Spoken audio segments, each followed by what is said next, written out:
Hi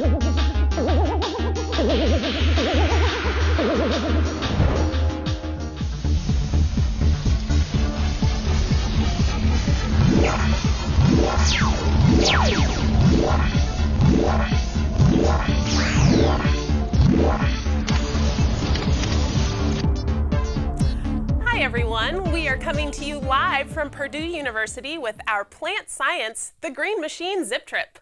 I'm Jessica, your Purdue Zip Trip guide. Now we have students all over the country watching this broadcast. Just take a look at this. Joining us live from Elkhart, Indiana is Roosevelt STEAM Academy. Hey guys, how's it going over there? Are you ready to have some fun today? Yeah! And learn a few things too, right? Well, we will be checking back in with you throughout the show. Now, while we cannot see all of you out there, today's Zip Trip is interactive and you have a chance for your voice to be heard. If you have a question for any of the scientists throughout today's program, you can email them to us. All you teachers out there, go ahead and go to your My zipTrips page in the Plant Sciences, the Green Machine show. You will see the green box on the left side of the screen where you can submit your questions. Just type in your question and hit ask. You can send us as many questions as you want, and don't worry if we don't get to your question today. In just a few days after the show, there will be a link to all of the questions with answers from our scientist. And today we are using a really cool technology. It's called Purdue Hot Seat to take student questions. It is hot, hot, hot, so everybody say hello to Abby. She is our Hot Seat correspondent.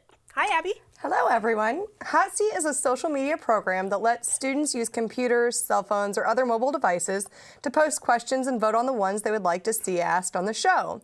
We have 5 schools in the Hot Seat today. They are Springfield Township Middle School, Ethos Science Center, Whitehaven Elementary School, Cincinnati Hills Christian Academy, and Morgan Fitzgerald Middle School. You can get started by going to topic number 1 to post and vote on your question for our first scientist. Thanks, Abby. We look forward to hearing from those schools throughout today's program. So, this Zip Trip is all about plant science. Do you know what someone who studies plant science does? Well, today we are going to find out. First, we are going to meet a scientist who is working to discover the secrets of disease-resistant traits in plants. Then, we'll connect with a greenhouse right here on Purdue's campus where a couple of plant doctors are treating patients. Finally, we will work with a Purdue plant scientist who is studying the impact of plants on climate change. And we're going to run one of his experiments right here in the studio. So, get ready to meet some scientists, have some fun, and learn something too. This Zip Trip is all about plant science, the Green Machine.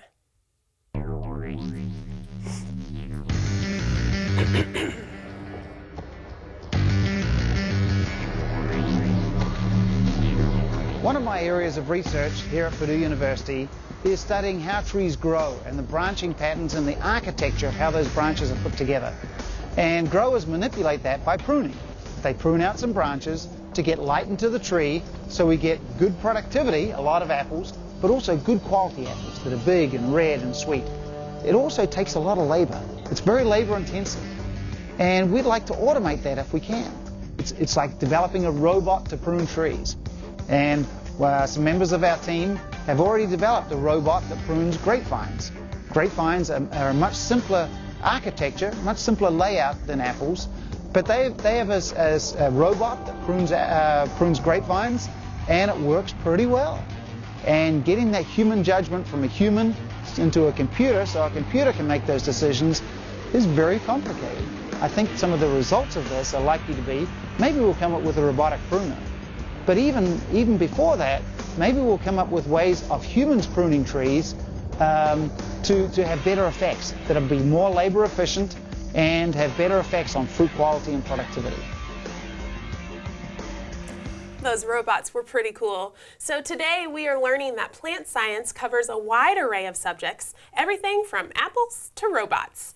And some plant scientists who are working on research that is on the frontier of human knowledge are here today. So one of those is from Purdue University, and joining me now is Anjali Ayer Pascuzzi. Did I say it right? Yes. Finally. How are you today? I'm great. Thanks for having me. Thank you for being here. So, Anjali, I mentioned before the break that your research is working to discover the secrets of disease-resistant traits in plants. So what does that mean?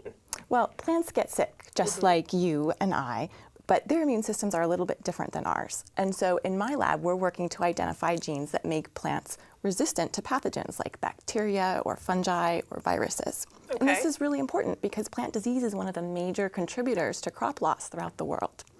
I bet. So have you heard of something called the Great Potato Famine? I have actually, but let's check in with our students at Roosevelt STEAM Academy. Have you guys heard of the Great Potato Famine? No. Okay. So tell us about it. Well, so in the 1840s in Ireland, a lot of people relied almost solely on the potato for their sole food source. There you go. Excuse me. And this was okay until a plant pathogen came in called potato blight, and all of the potatoes were the same variety. And this one variety was really susceptible to potato blight. And in just a few years, all of the potato crop was pretty much decimated. Oh, no. And this had a really drastic effect on the Irish people and the Irish population. It went from 8 million to 4 million. Oh my so goodness. they lost 50% of their population, partly because people died because they didn't have enough food, and people also left the country and came to the United States and Canada. And if you look at our history during that period, you see a spike in Irish immigration. So plant disease has an impact on us today and also in our history and in our culture. Very good. And so in my lab, we work on a pathogen called bacterial wilt. And this pathogen is a bacteria, and it infects tomato plants. And I can't bring it here today. Oh, but there you are. There on I the am. video. I have to have special permits to use it.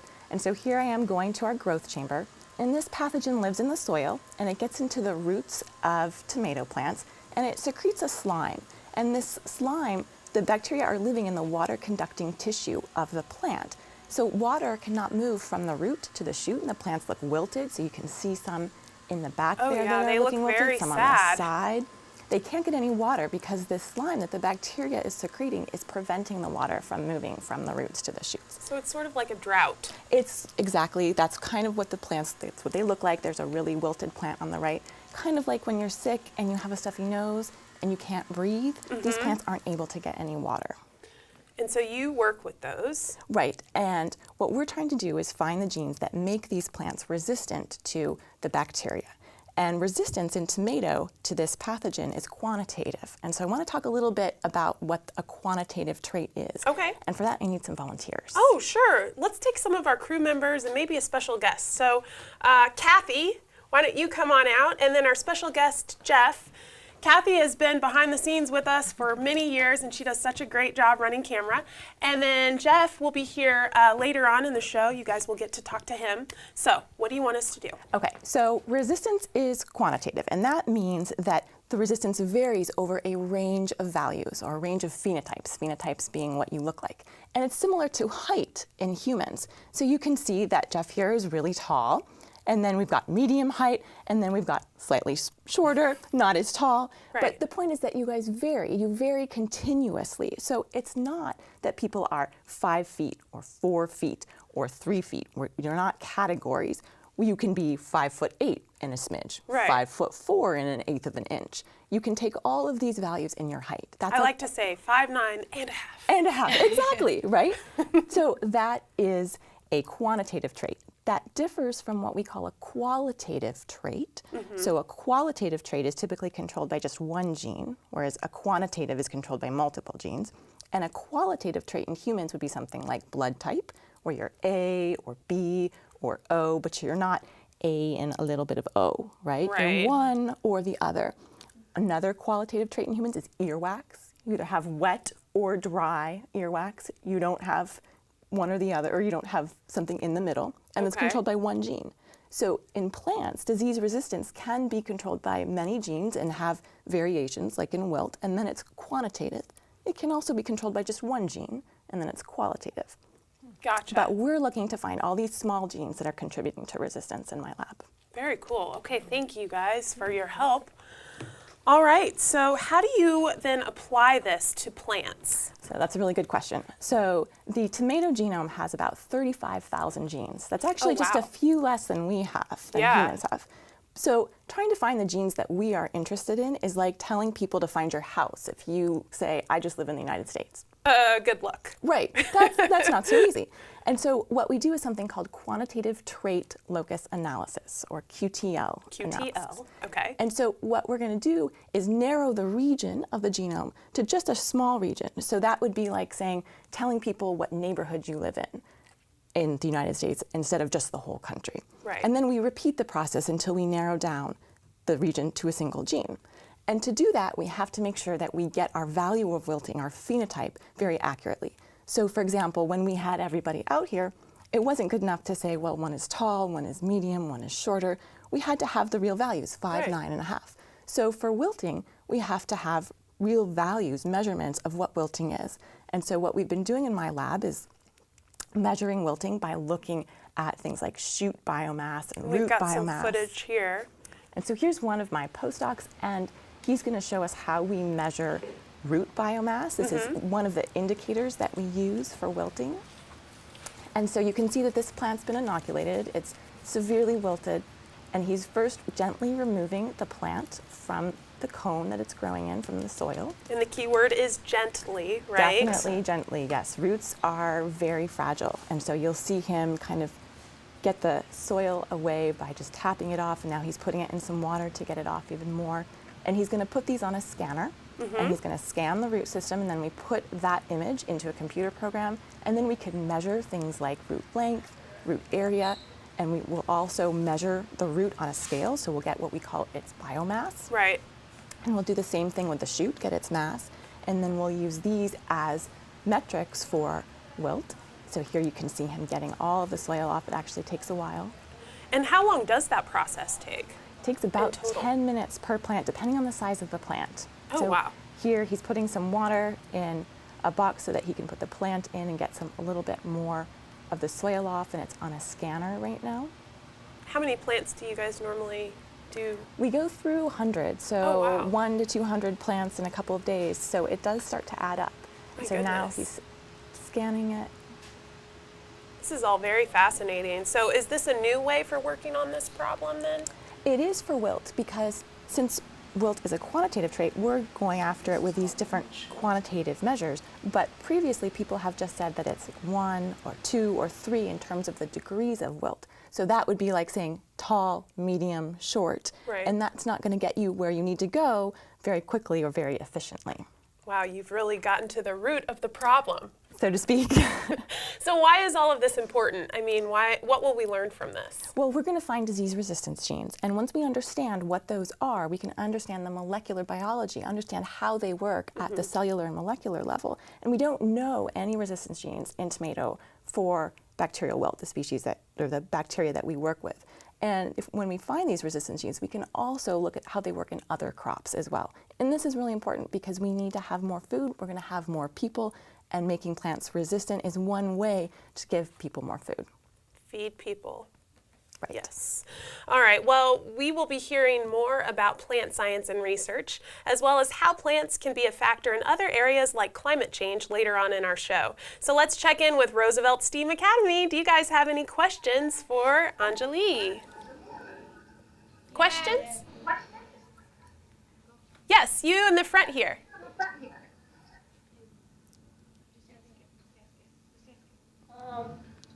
Have you found any cures from the plants yet? Have you found any cures, I think. any cures for the plants yet? Yes, have you found any cures yet? So not yet, but we're on our way. So hopefully in a few years. It takes a while to do all the experiments Yeah. and to get down to there, but we will. Lots of research, Yes, lots yeah. of patience, lots of resilience. Yes. Take some pointers, kids. All right, let's go ahead and see what's going on in our hot seat. Abby. The hot seat question of the moment is, what is your favorite thing to study about plants? Now, hot seat users, don't forget to move on to topic number 2. Well, my favorite thing to study is actually exactly what we do study, disease resistance. So understanding how resistance genes interact with the pathogen, understanding their downstream pathways. I love it. Awesome. And we just had a question come in for you from our website via email. This is from Washington Middle School all the way down in Kentucky. Okay. Do you work on other plants or is it just tomatoes? We work on other plants as well. We work on a small plant called a Arabidopsis that has a very short generation time. It's a very small plant related to mustards, and you can do a lot of molecular biology in Arabidopsis. So we work on that as well. And it looked like we had some other questions from Roosevelt STEAM Academy. So does anybody else have a question? Yes, you in the front here, in the yellow shirt. When you find the cures for the plants, how long will it be? When she finds a cure for the plants, how long will it take to find a cure? Yes. Well, it will take, until we get to the region, it'll only take about a year. That's the region of the genome, but there's lots of genes there. And then until we get to the actual gene, it'll be about 5 years. Okay. Well, I can tell you're very passionate about your work. Thank you so much for sharing all of that information. We will see you at the end of the show for more questions. So if you think of more questions, send them in. And if you guys also think of questions, those of you who are watching, remember you can email them to us. Go to your My zipTrips page and find the green box to submit those questions.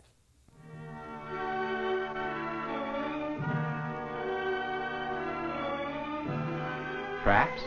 Why, there are literally millions of them. Far more wonderful and complex than anything man has ever thought of.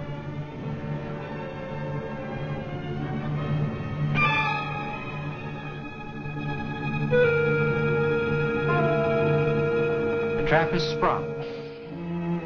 Man may have thought he built a better mousetrap, but he's never built one like this. Why, the trap is also a stomach. The animal will soon be digested by the plant. Now that action of the jaws snapping shut, it can take place in a 25th of a second. It can even catch flies.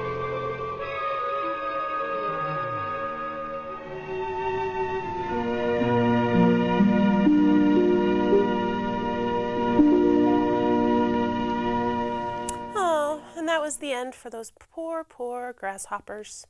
All right, so before we go to our next scientist, I have a plant science trivia question for you guys. We just saw that sort of creepy video about the plants that can eat bugs, but did you notice they never mention the name of the plant? So my question to you is, do you know the name of this flesh-eating plant? Roosevelt STEAM Academy, do you guys have a guess? Yes, some hands? How about you, right here in the front? What do you guess? A Venus flytrap, is that what I heard? Yes.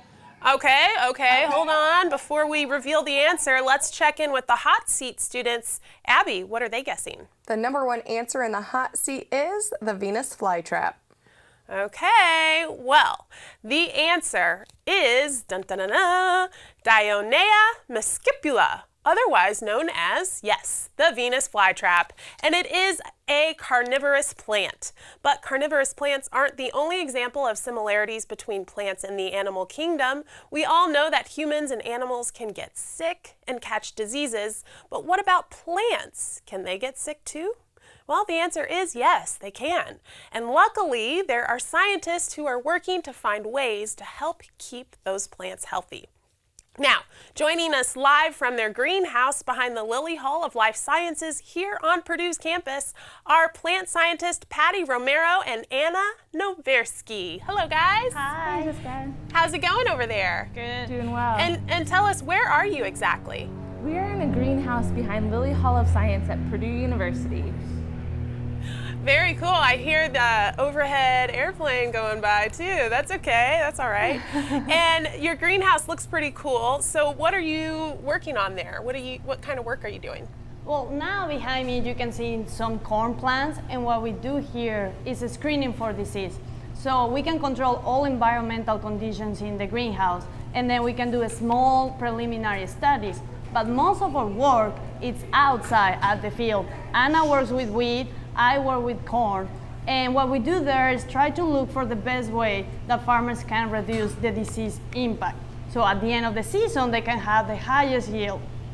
Perfect. And so you said you work with corn. Yeah. Do you have examples of that? Yeah, sure. I have one corn here. Can you look? A healthy ear. As you can tell, it has all the kernels, nice color, beautiful. You can totally eat it. Yes, it looks very appetizing. Making me hungry over here. I know, me too. And then you have another one, right? Yeah, I can compare. Well, I have another one here. I don't know if you can see it. Well, this one is infected. As you can tell, it has white mold. The kernels are really, really small. Here, the color is different. It's a discoloration. It's brown. It's not as yellow. And if you can like carry both of them, it's really, really light compared with the other one. So you will not eat this one at all. No, that looks pretty gross. Yeah. So how do you actually know what makes a plant sick? It's kind of hard to tell sometimes because when people are sick, you can ask them, does your nose feel runny, or do you feel like you have a cold? Does your stomach hurt? But with plants, you can't always just ask them questions because they aren't going to be able to talk to you. So we have to look at some of their signs and symptoms. So sometimes they're actually sick, but sometimes they just look like they're sick.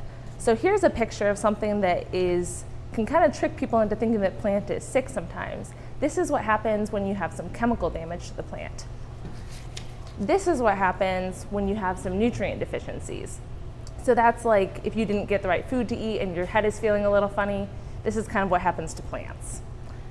And then you can also have hail damage. This is more like if you had fallen down and scraped your knee. So you're not necessarily sick, but you don't really feel that great. Gotcha. And so you already showed us, Patty, some of your corn, which is basically like your patient, right? That's your baby. I see plants in the background, but what you work with is corn. And then Anna, you work with wheat. So are there any other problems from these fungi infections besides farmer having a lower yield? Yeah, the disease that I work on in wheat is called Fusarium head blight. And on top of reducing yield, it also produces a mycotoxin, which is basically a toxin that can make you throw up. So if you see here, I have examples of healthy corn or healthy kernels right here.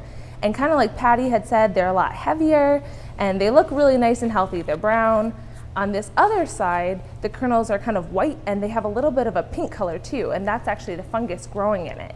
And these are really lightweight and they'll blow away. And these are also going to have some of that mycotoxin in it. So you wouldn't want to eat that or feed it to any animals because it wouldn't make them feel very good. Oh, I bet. And so, Patty, with your corn, how does corn, we saw the one that looked sick, how does that actually get sick like that? Oh, okay. So, well, depends on the disease that you have. You will have different ways to infect. The fungus will have different ways. For mine, the infection starts at the bottom. So imagine you have the ear here, but then you have the plant, the corn plant here.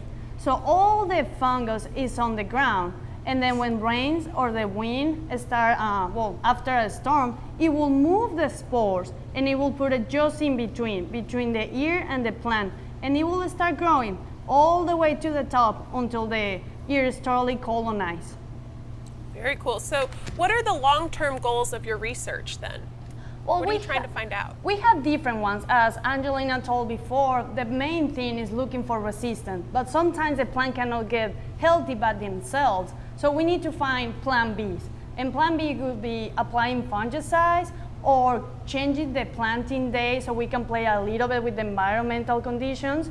Other thing is, instead of planting corn after corn, try to look for another crop that doesn't get the same disease, like corn after soybean. That could be goals. That could be different ways to control the disease. Gotcha. Well, Patty and Anna, thank you so much for joining us from your greenhouse. I've learned a lot. I'm sure our students have too. I don't think many of us ever thought about doctoring plants. I have a few plants at my house that I could use some doctoring. So you want to make a plant doctor house call soon? Sure. Good try. All right. Well, let's check in with Roosevelt STEAM Academy. Do you have any questions for Patty and Anna? Yes, I see a young man in the blue. What is your question? Right here. Yes. Yes. Go ahead, ask. What's your question? Why do plants get sick? Why do plants get sick? Patty and Anna, can you sort of give us an overview of that? Plants get sick because another organism, like a fungus or a bacteria, comes in and infects it. And so that organism is trying to find another place to live, and it says, oh, there's a plant, and that looks like a great place for me to live. So it'll try to make its home there. And then when that organism tries to live while the plant is trying to grow, it causes some problems because they're both fighting for the same food. Oh, gotcha. Well, let's check in with Abby in our hot seat to see what questions came in for you. Abby. The hot question of the moment is, can plants get each other sick? And users, don't forget to switch to topic 4 for the next scientist.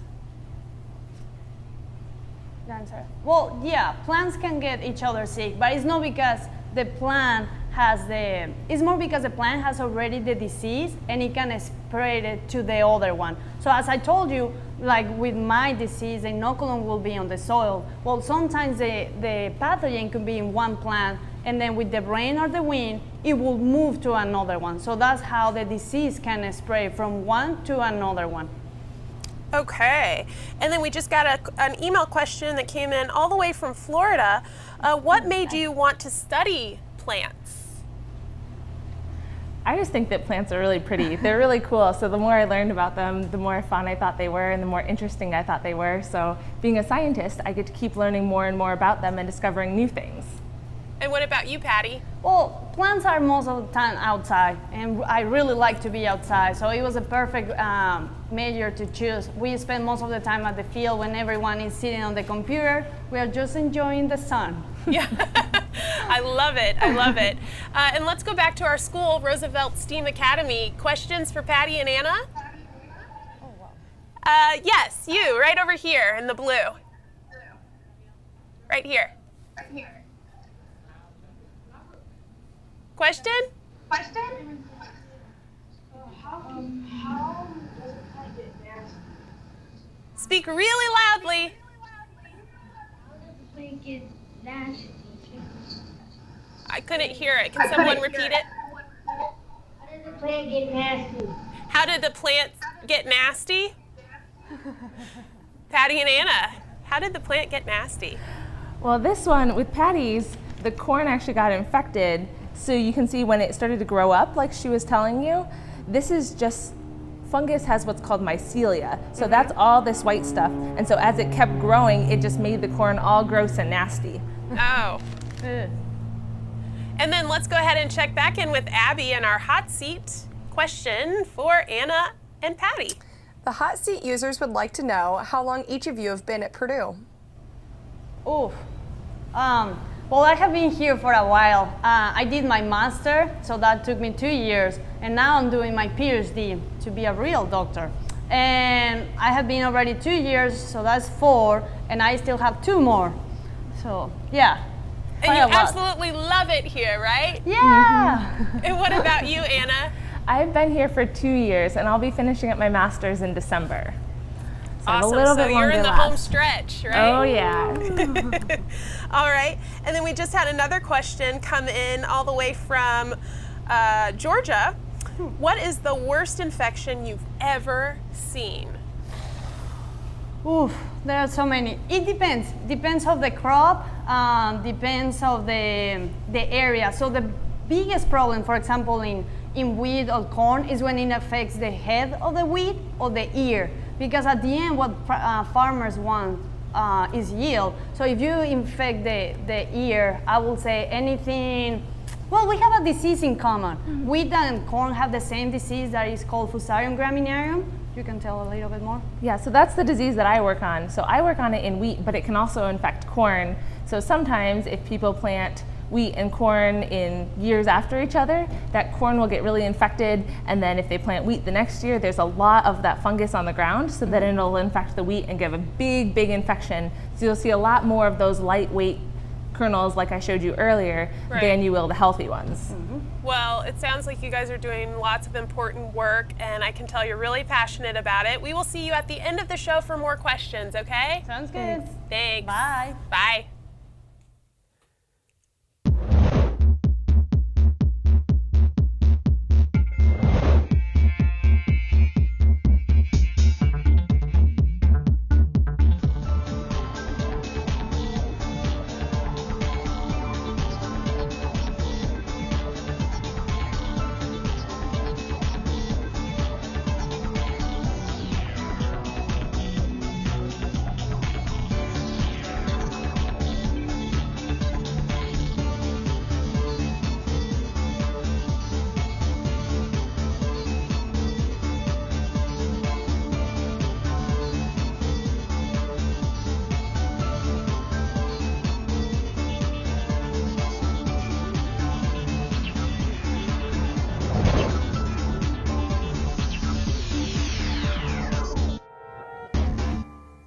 Well, that was pretty cool.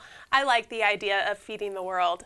With us now is Purdue plant scientist Jeff Dukes. Jeff is an ecologist in the departments of Forestry and Natural Resources and Biological Sciences. Hi, Jeff. Hi. Welcome to the show. Thanks. You were here last year, so welcome back.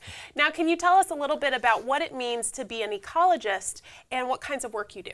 Yeah, absolutely. So ecologists study living organisms and how they interact with each other and how they interact with the environment around them.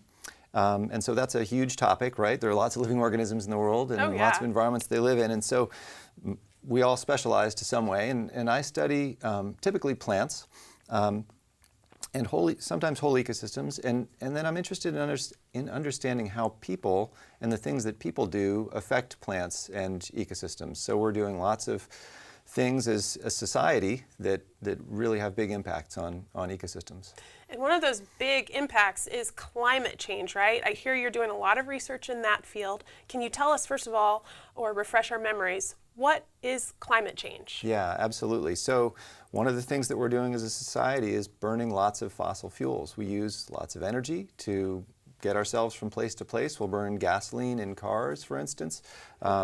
To do anything like a TV show, we'll keep on electricity, and that electricity comes from power plants that often are burning coal. Right. And so all of those things, when we burn fossil fuels, they have carbon in them. And that carbon gets turned into carbon dioxide and sent up into the atmosphere. Okay. And carbon dioxide is something that's known as a heat-trapping gas or a greenhouse gas. And so what happens is when we have more of that carbon dioxide in the atmosphere, it keeps the heat that would otherwise leave Earth and go back out into space, it keeps more of that here. And so it keeps the planet warm. So it's sort of like a blanket around the planet. Yeah, exactly. And so when we release more and more carbon dioxide, we put on more layers of blankets, basically, on the Earth, and that gets it warmer and warmer. And at the same time, it's not just warming up, but it's also changing precipitation patterns. That extra energy that we have makes it so that we have more precipitation in some places and less in others. And the precipitation that we get tends to come in fewer and larger events. So we have more extreme precipitation. Gotcha. Now, you're also the director of a very interesting project. Can you tell us about that? It involves climate change. Sure, absolutely. So, yeah, it's called the Boston Area Climate Experiment, and it's a project that we have out in Waltham, Massachusetts, which is right near Boston. Cool. And a whole bunch of us are involved. You can see a bunch of us there. And we're studying how all these fossil fuels that we release affect ecosystems by changing the climate. So we have these three structures out there that basically are like time machines that move ecosystems into future climates by warming them or changing the precipitation that falls on them. Awesome. So we have a whole bunch of plants growing underneath. It's called an old field ecosystem. And we warm them up with heaters there. You see them on the sort of the bottom of the screen. Those boxes, those metal boxes, have heaters in them. They warm up the ecosystem, and you can see in the winter they warm it up enough to melt out the snow. Oh, wow. And then at the same time we're changing the precipitation that comes in with partial roofs and with sprinklers, and we're trying to learn about the ecosystem so that we can improve models of ecosystems and models of how climate works, really. So when we understand better what the ecosystems do in response to climate change, then we can better predict how the world is going to behave in the future and how the climate is going to change in the future. And of course, we're learning a whole lot about just ecosystems in general at the same time. So when it comes to plant science, what specific research are you doing? Well, so in that experiment, one of our main questions is to try to understand how the ecosystem is going to affect climate change. So we're thinking about how climate change affects the ecosystem, but at the same time, the response of that ecosystem is going to potentially accelerate or slow down the rate of climate change because there's a lot of carbon stored in ecosystems. Right. So carbon comes into ecosystems when those plants photosynthesize. They use carbon dioxide in the atmosphere to build themselves. They're about half carbon, plants themselves are, and so they're basically sucking carbon out of the air.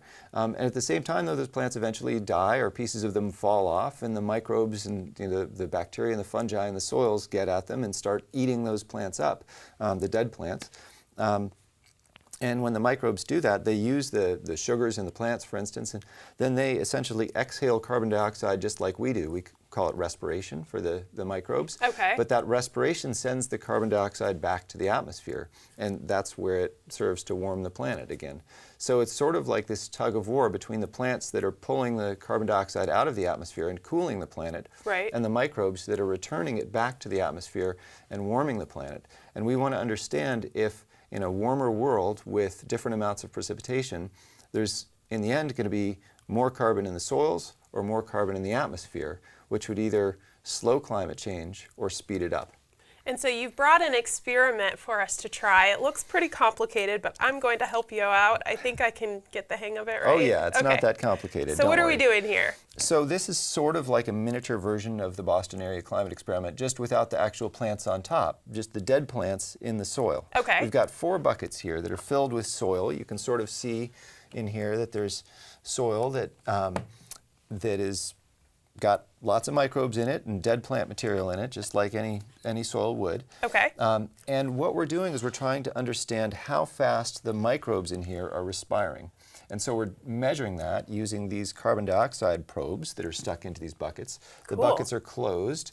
And so earlier, while you had previous guests out here, I was over there trying to set this up and measuring the rate at which carbon dioxide was building up in each of these buckets over time. Okay.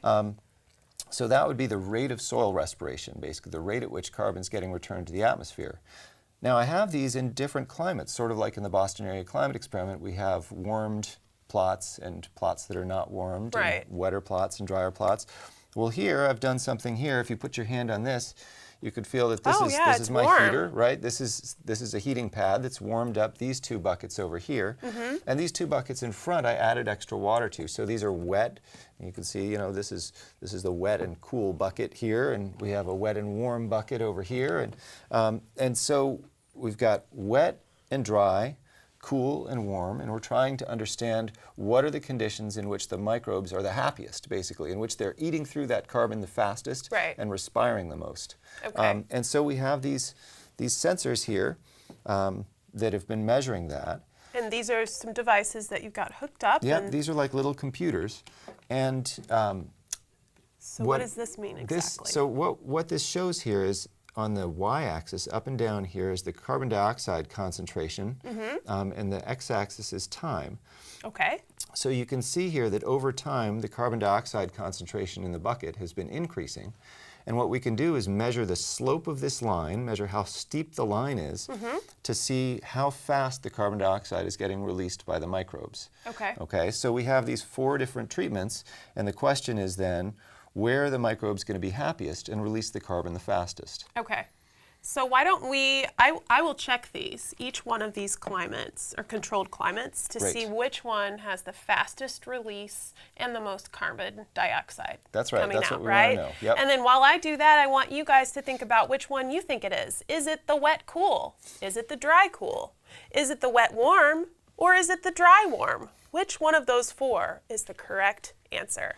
So let's check in with Abby to see what our hot seat users thought the result would be. In the hot seat, our hot seat users predicted that it will be the warm, wet conditions that will release CO2 the fastest. Okay, and let's go ahead and check in with our school, Roosevelt Academy, first. Good. Roosevelt Academy, which one do you guys think it is? Just yell it out. It seems like the consensus is wet warm. Some wet warm and some wet cool, I think. There. I'm And not sure, yeah. I found that it is indeed the wet warm one, Yeah. right? That's right. The wet and warm conditions, that's where the microbes are the happiest. And so if we have a warmer climate in the future, then the soils are going to be warmer. And so if there's enough moisture, then that might mean that those microbes are returning carbon dioxide to the atmosphere faster.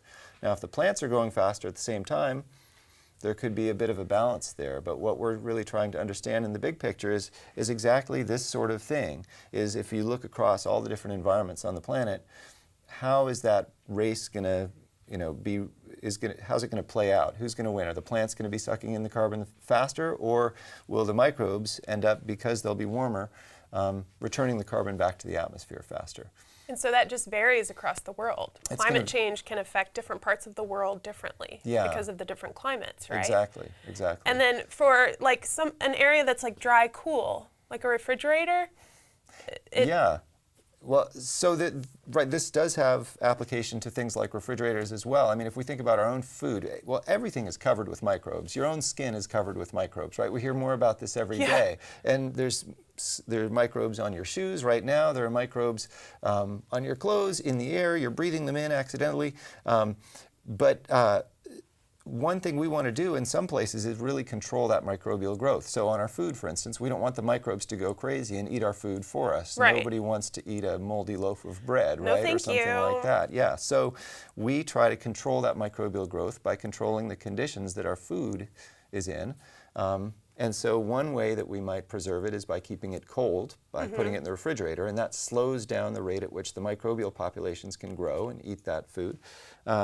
And another way we might preserve it is by keeping it dry, so we could dry it out. Right, like dry fruit, exactly. so it doesn't mold or Beef rot. jerky or something like that. Yeah. So, the microbial, the microbial responses to their environment are relevant to lots and lots of things, not just climate change and not just how they eat up the dead plants.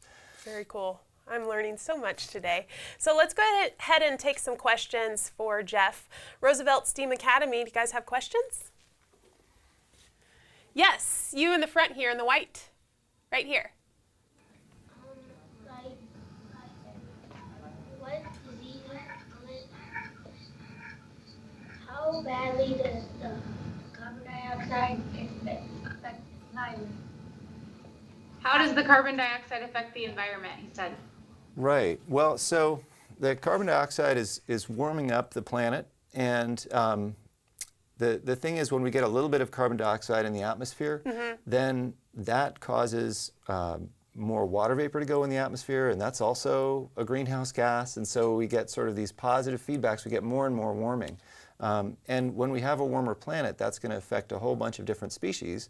All the species that are out there, the plants, the animals that are out there, they're not able to easily adjust to pretty rapid changes in environmental conditions. Yeah, like polar bears, right? Right. They've evolved over thousands and thousands of years to be adjusted to the climate that they're living in. And when we change the climate rapidly by putting all this carbon dioxide in the atmosphere, that's going to affect them in a pretty big way. Yeah. And so some of these species won't be able to survive into the future with these changed climates. Some of them will do just fine. Some of them might do better. Right. But species that live on mountaintops or that are way up in the Arctic, like polar bears, they're going to have a really hard time. Well, thank you for all of your research on that. Let's go ahead and check in with Abby to see what's happening in the hot seat. The hot seat question of the moment for Jeff is, what made you want to be an ecologist?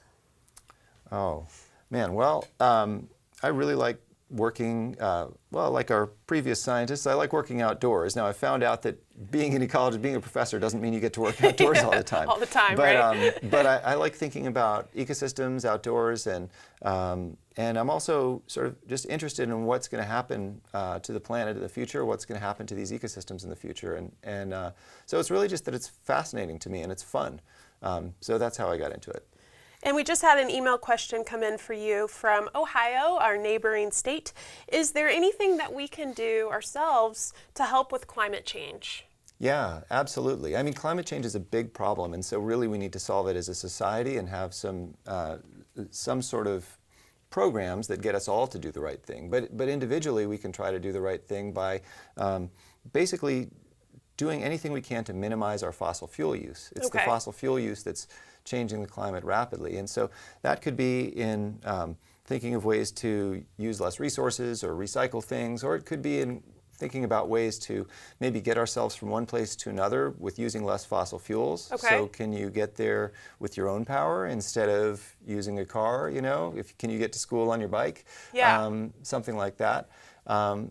And it could be as simple as finding a way to use less electricity, turning off the lights when you leave a room. There are lots of little things that we can do, but to really solve the problem, we need to get together as a society. So turn off the lights when you're not using them, try to walk and bicycle more, right? Yeah, absolutely. Well, thanks for joining us today. We will see you in just a little bit for more questions. Great. And remember, if you think of more questions, you can email them to us. Go to your My zipTrips page and find the green box to submit those questions.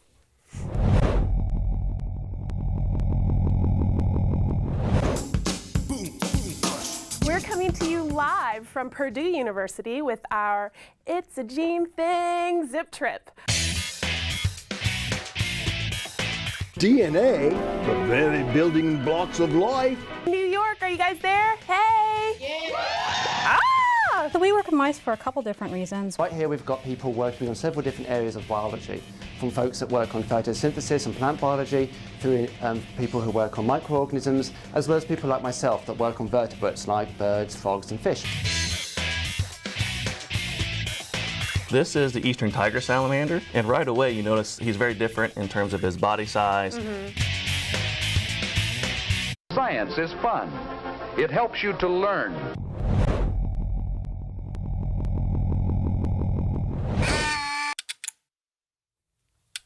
Awesome. I'm so excited for spring of 2015. I hope you guys can join us for the It's a Gene Thing zip trip. And we hope you've had a great time meeting some real-life plant scientists right here at Purdue University and have learned a few things too. I know I have.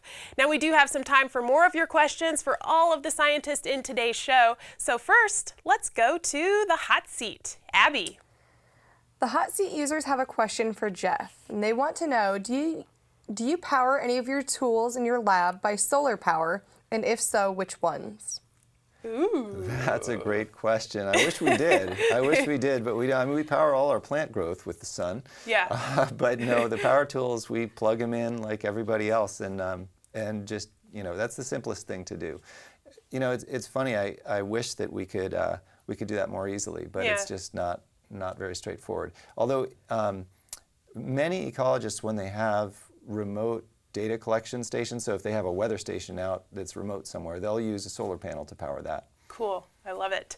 All right, and we just had an email question come in for Patty and Anna. Why do we need plant scientists? Go for it. Well, for why we need us? Well, for food. We work with field crops, wheat and corn. If we don't have a healthy plant and a lot of yields at the end of the season, we are not going to have enough food. Remember that corn is in your food, clothes, fuel. So if we don't have healthy plants, I think that we will have a big issue. I think so too. Let's go ahead and check in with our school, Roosevelt STEAM Academy. Do you guys have any more questions for our scientists? Yes, young lady right here in front, right here. What's your question?